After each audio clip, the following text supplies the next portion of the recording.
India in the first half of the 17th century.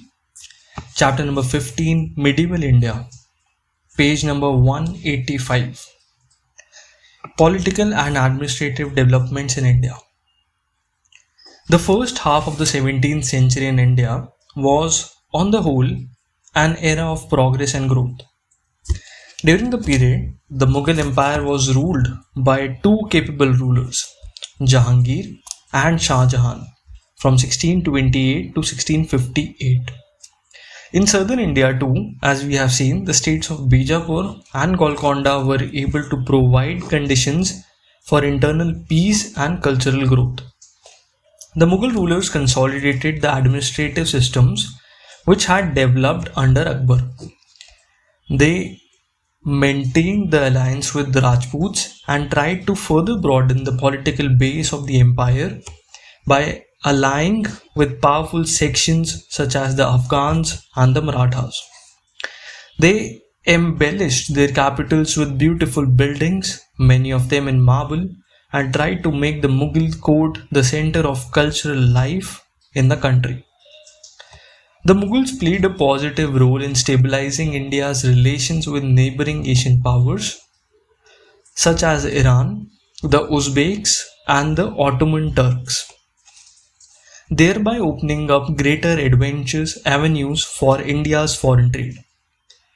Trade concessions given to various European trading companies were also aimed at promoting India's foreign trade. But a number of negative features came to the surface during the period. The growing prosperity of the ruling classes did not filter down to peasants and workers. The Mughal ruling class remained oblivious of the growth of science and technology in the West. The problem of succession to the throne created instability, thus posing a threat to the political system as well as to the economic and cultural development. Jahangir, the eldest son of Akbar, succeeded to the throne without any difficulty, his younger brothers having died during the lifetime of Akbar due to excessive drinking. However, shortly after Jahangir's succession, his eldest son, Khusrau, broke out into rebellion. Tussle between father and son for the throne was not unusual in those times. Jahangir himself had rebelled against his father and kept the empire disturbed for some time. However, Khusrau's rebellion proved to be short-lived. Jahangir defeated him at a battle near Lahore, and soon afterwards he was captured and imprisoned. We have already seen how Jahangir brought to an end the conflict with Mewar, which had continued for decades, and the struggle in the Deccan with Malik Ambar, who was not prepared to accept the settlement made by Akbar. There was conflict in the east too.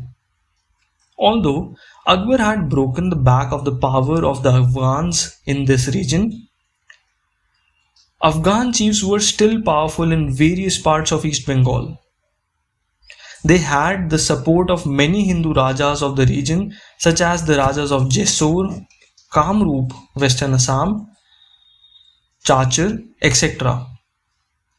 Towards the end of his reign, Akbar had recalled Raja Man Singh, the governor of Bengal, to the court, and during his absence, the Afghan chief Usman Khan and others found an opportunity to raise a rebellion.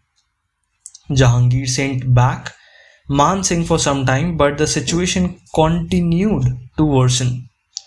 In 1608, Jahangir posted to Bengal Islam Khan, the grandson of Sheikh Salim Chishti, the famous Sufi saint who was the patron saint of the Mughals. Islam Khan handled the situation with great energy and foresight.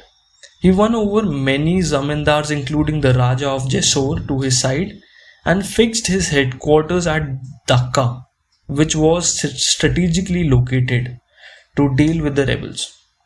He first directed his efforts to the conquest of Sonargaon, which was under the control of Musa Khan, and his confederates who were called Bara, Bhuya.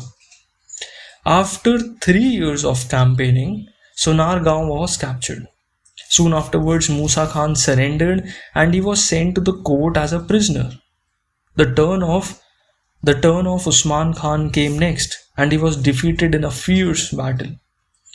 The back of the Afghan resistance was now broken, and the other rebels soon surrendered.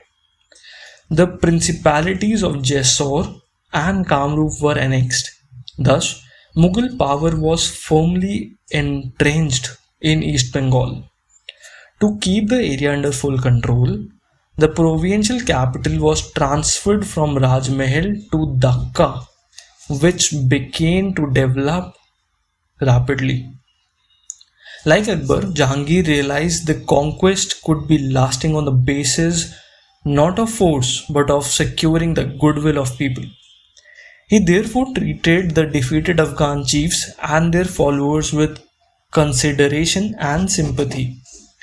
After some time, many of the princes of Zamindars of Bengal detained at the court were released and allowed to return to Bengal.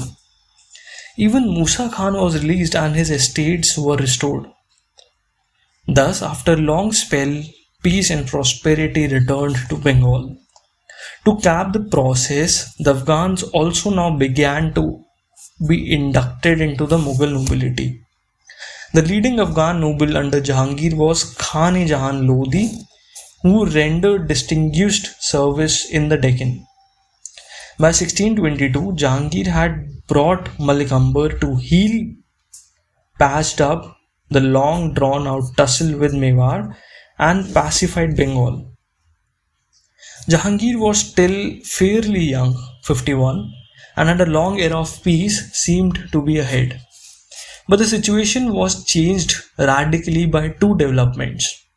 The Persian conquest of Kandahar, which was a blow to Mughal prestige, and the growing failure of Jahangir's health, which unleashed the latent struggle for succession among the princes and led to jockeying for power by the nobles. These developments pitchforked Noor Jahan into the political arena.